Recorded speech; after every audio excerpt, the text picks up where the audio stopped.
According to Luke 18:25, for it is easier for a camel to go through the eye of a needle than for a rich man to enter the kingdom of God. So ano nga bang ibig sabihin ng verse na yon?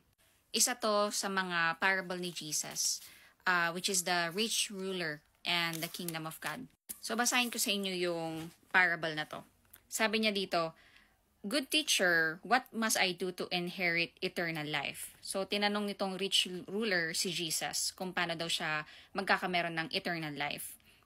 And Jesus said to him, "Why do you call me good? No one is good except God alone." So, sinabi ni God na no one is good kasi lahat tayo sinners. Right? And si God lang yung perfect. And sabi niya, "You know the commandments. Do not commit adultery, do not murder, do not steal, do not bear false witness, honor your father and mother," sabi ni Jesus dun sa ruler.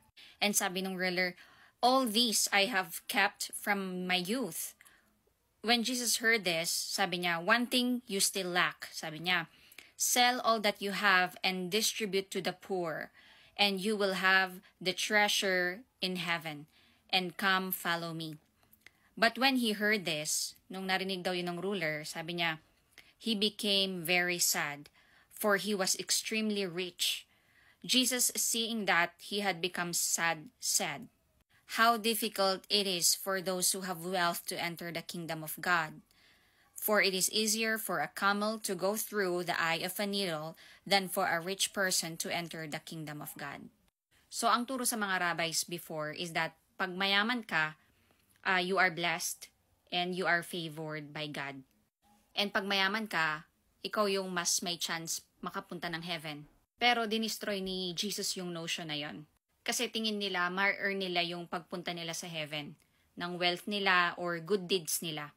So, tinanong si Jesus ng mga disciples niya, so paano makakapunta sa heaven kung hindi pala good deeds at hindi yaman ang way para magkameron ng eternal life?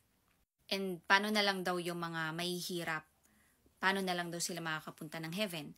Then, sabi naman ni Lord, with man, it is impossible. But with God, nothing is impossible. But the right word is, what is impossible with man is possible with God. Sabi niya dito. So, men are saved through God's grace, God's mercy, and faith. Nothing that we can do to earn our salvation. Not through our good works, not through our wealth or yaman natin. And remember, sabi ng rich ruler, "I have kept all the 10 commandments," sabi niya. But it's not true kasi na-feel niya yung first commandment. Kasi sabi dun sa first commandment, "Thou shalt not have other gods before me." Diba? Pero ang God ng rich ruler is yung pera niya, yung wealth niya. Sinabihan siya ni Lord na ibenta niya yung mga ari-arian niya, di ba? Kasi sabi niya dito, "One thing you still lack. Sell all that you have and distribute to the poor," sabi niya.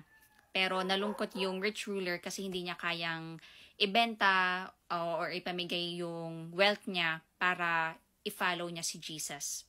So, masyado siyang proud sa wealth na meron siya. And yun yung Diyos niya. Yun yung pinakaiingatan niya. So, dito may spiritual blindness yung rich ruler. He doesn't see na he is poor in spirit. And he needs to humble himself before the Lord so that he can inherit the kingdom of God.